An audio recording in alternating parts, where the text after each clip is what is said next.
तो दोस्तों कुछ दिन पहले इंडियन नेवी के द्वारा अपने प्रोजेक्ट 15B के अंतर्गत बनाए जाने वाले दूसरा स्टेल्थ गाइडेड मिसाइल डिस्ट्रॉयर को अपने बेड़े में कमीशन किया गया। इस जहाज को विशाखापट्टनम क्लास के भी जहाज कहा जाता है और दोस्तों जहाज का नाम है INS मोरमुगाओ। ये इंडिया में इंडिजीनियस तरीके से बने हुए सबसे बड़े आकार का डिस्ट्रॉयर है। और दोस्तों आज के इस वीडियो में आप लोगों को बताऊंगा कि ये जो INS मोरमुगाओ जहाज है ये कितना ताकतवर है, इसमें किस तरीके का हथियार है और ये किस तरीके से इंडियन नेवी के जो एक ट्रू ब्लू वाटर नेवी बनने के जो रास्ते हैं उसे आसान करेगा। तो डिटेल में INS मोरमुगाओ के बारे में जानने के लिए वीडियो के आखिर तक बने रहिए और चैनल को सब्सक्राइब और वीडियो को लाइक जरूर कीजिए। दोस्तों 24 नवंबर 2022 के दिन यार्ड नंबर 12705 या फिर कहे तो मोरमुगाओ जो कि प्रोजेक्ट 15B के अंतर्गत बनाए जाने वाले दूसरा स्टेल्थ गाइडेड मिसाइल डिस्ट्रॉयर है, जिसे कि मजेगांव डॉक शिप बिल्डिंग लिमिटेड की तरफ से इंडियन नेवी के लिए बनाया गया है, इसे इंडियन नेवी को हैंड ओवर कर दिया गया। दोस्तों प्रोजेक्ट 15B या फिर कहे तो विशाखापट्टनम क्लास के अंतर्गत टोटल 4 जहाजों का कंस्ट्रक्शन को लेके नेवी के साथ 28 जनवरी 2011 में डील हुआ था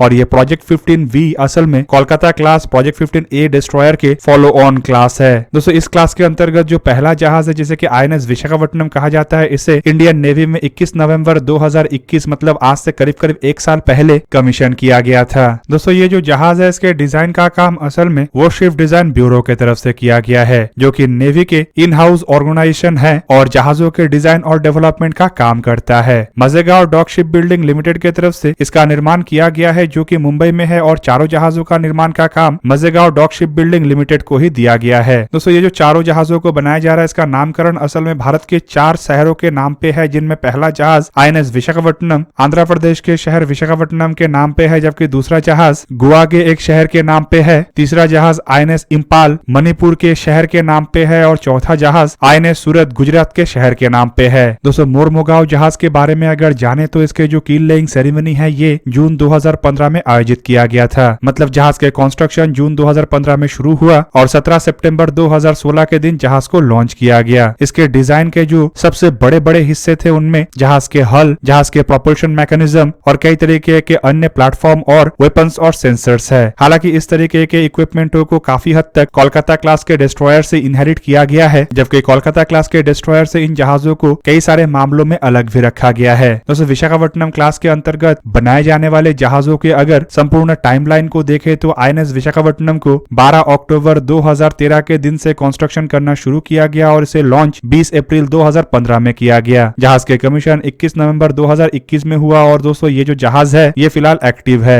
मोरमुगाओ को 4 जून 2015 में बनाना शुरू किया गया और 17 सितंबर 2016 में इसे लॉन्च किया गया। जहाज को 24 नवंबर 2022 के दिन इंडियन नेवी के हवाले तो किया गया है, लेकिन बताया जा रहा है कि इसके जो कमीशन सेरेमनी है ये दिसंबर 2022 में ही आयोजित होगा। तीसरे जहाज INS इंपाल जो है इसे 19 मई 2017 से बनाना शुरू किया गया और इसका लॉन्चिंग 20 अप्रैल 2019 में हुआ। एक्सपेक्ट किया जा रहा है कि साल 2023 में इस जहाज को कमीशन कर दिया जाएगा, जबकि इस जहाज के प्रोजेक्ट के अंतर्गत जो चौथा जहाज है मतलब INS सूरत, उसका निर्माण का काम 19 जुलाई 2018 में शुरू हुआ और इसे 17 मई 2022 के दिन मतलब इसी साल के शुरुआती समय में लॉन्च किया गया था। एक्सपेक्ट किया जा रहा है कि साल 2024 तक ये जहाज तैयार होके इंडियन नेवी में कमीशन हो जाए। दोस्तों विशाखापट्टनम क्लास के इन जहाजों को अगर कोलकाता क्लास के डिस्ट्रॉयरों के साथ कंपेयर किया जाए तो काफी हद तक दोनों जहाजों में समानताएं होने के बावजूद दोनों जहाजों में बड़े डिफरेंसेस है। दोस्तों दोनों ही स्टेल्थ गाइडेड मिसाइल डिस्ट्रॉयर है, दोनों का ही वजन लगभग एक ही है और दोनों का आकार भी समान होने के साथ साथ लगभग एक ही तरीके के हथियार इन जहाजों में इस्तेमाल होता है, लेकिन जहाजों के जो मेन डिफरेंस है वो है डिफरेंट टाइप के ब्रिज लेआउट। प्रोजेक्ट 15B के जहाजों के जो डिजाइन है इसमें जहाज के जो रडर क्रॉस सेक्शन है उसे और घटाया गया है और इस कारण इसके जो ब्रिज के लेआउट है उसे काफी हद तक बदलते हुए और अधिक स्टेल्थी बनाया गया है। प्रोजेक्ट 15A के मुकाबले में जो प्रोजेक्ट 15B में दूसरा बड़ा अंतर है वो है रेल-लेस हेलीकॉप्टर ट्रैवर्सिंग सिस्टम, जो कि हेलीकॉप्टरों के वेसल के ऊपर से ऑपरेट करने को और सिक्योर बनाता है। इवन खराब वेदर कंडीशन में भी हेलीकॉप्टर इस वेसल के ऊपर से ऑपरेट कर सकता है। तीसरे जो सबसे बड़ा बदलाव है वो है प्रोजेक्ट 15V में सोनार इक्विपमेंट को बो में जहां पे लगाया गया है तो वहीं पे प्रोजेक्ट 15A में सोनार इक्विपमेंटों को जहाज के हल में लगाया गया है।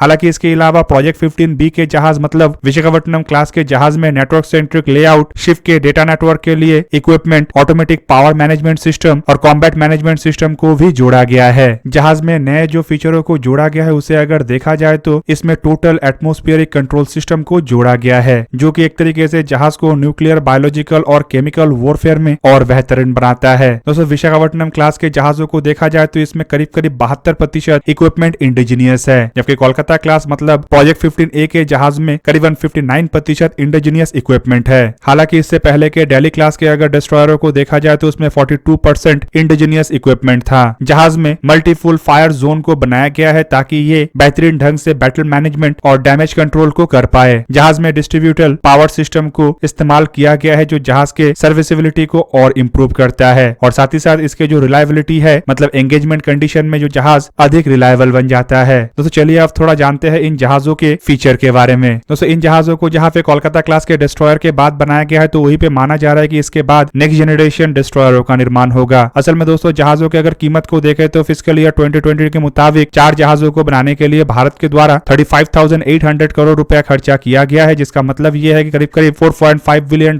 खर्चा किया जा रहा है। और इसके मुताबिक अगर देखा जाए तो एक एक जहाज का कीमत करीबन 8,950 करोड़ रुपया है, मतलब करीब करीब $1.1 बिलियन। दोस्तों जहाज के अगर वजन को देखा जाए तो इसका वजन करीबन 74,000 टन के आसपास है, तो वहीं पे इसका लंबाई 163 मीटर मतलब करीब करीब 534 फीट 9 इंच के आसपास है। जहाज की चौड़ाई करीबन 17.4 मीटर मतलब 57 फीट 1 इंच के आसपास है, तो वहीं पे जहाज का ड्रॉट करीब करीब 6.5 मीटर मतलब 21 फीट 4 इंच के आसपास है। जहाज में combine gas turbine and gas turbine का इस्तेमाल किया गया है और इसमें 2 जोरिया M36E गैस टरबाइन इंजन का इस्तेमाल हुआ है, जिसके साथ 4 DT59 रिवर्सेबल गैस टरबाइन और 2 RG54 गियर बॉक्स है। जहाज में 2 garden rich ship building and engineering की तरफ से बनाया हुआ KVM डीजल इंजन का भी इस्तेमाल किया गया है, जिसका क्षमता 9,900 हॉर्स पावर है। इसके अलावा 4 1 मेगावाट के WCM 1000 जनरेटर सेट भी है। दोस्तों जहाज इन सभी इक्विपमेंटों के सहारे करीब करीब 33.5 नॉट्स के अधिकतम रफ्तार मतलब 62 किलोमीटर पर आवर के रफ्तार से आगे बढ़ सकता है, और इकोनॉमिकल रफ्तार मतलब 18 नॉट मतलब 33 किलोमीटर पर आवर के रफ्तार में अगर जहाज आगे बढ़ता है तो इसका रेंज 4000 नॉटिकल माइल मतलब करीबन 7400 किलोमीटर है। ये जहाज बिना सप्लाई के 45 डेज तक पानी में रह सकता है, जबकि जहाज में 4 रिजिड इन्फ्लेएबल बोट का भी इस्तेमाल किया गया है। जहाज को ऑपरेट करने के लिए 300 क्रू मेंबर का आवश्यकता होता है, जिनमें 50 ऑफिसर और करीबन 250 सेलर्स होते हैं। जहाज में सेंसर्स के रूप में IAI ELM 2248 MF star S ban active electronical scan array radar Bharat electronics limited की तरफ से निर्माण किया हुआ RAWL02 LW08 L band air search radar term और टाटा की तरफ से निर्माण किया हुआ centre 6002 X band surface search radar इस्तेमाल किया गया है, जबकि इसके अलावा जहाज में भारत इलेक्ट्रॉनिक्स लिमिटेड के humus NG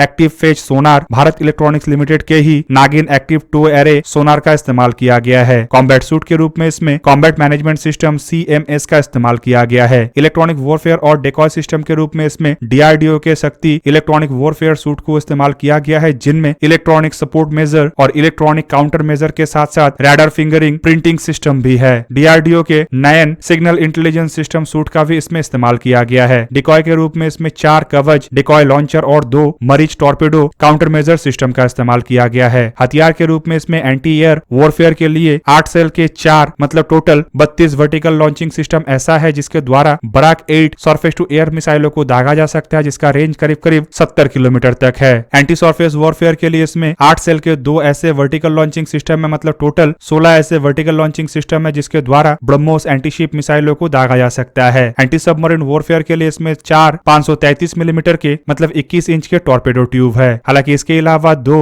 RVU 6000 anti submarine rocket launcher भी है। गन के रूप में इसमें एक ओटामलारा 76 मिलीमीटर के नेवल गन का इस्तेमाल किया गया है, जबकि इसके अलावा 4 AK630M close in weapon system और 2 OFT 12.7 मिलीमीटर के M2 stabilise remote control gun system है। हेलीकॉप्टर के रूप में जहाज में 2 हल ध्रुव या फिर सीकिंग मार्क 42 जैसे हेलीकॉप्टरों का इस्तेमाल किया जा सकता है। तो दोस्तों ये था आज का वीडियो। अगर आपको वीडियो अच्छा लगा तो लाइक कीजिए और मेरे चैनल को सब्सक्राइब कीजिए और साथ में बना हुआ बेल आइकन को भी प्रेस कर दीजिए ताकि आप मेरा वीडियो देख पाए सबसे पहले। जय हिंद।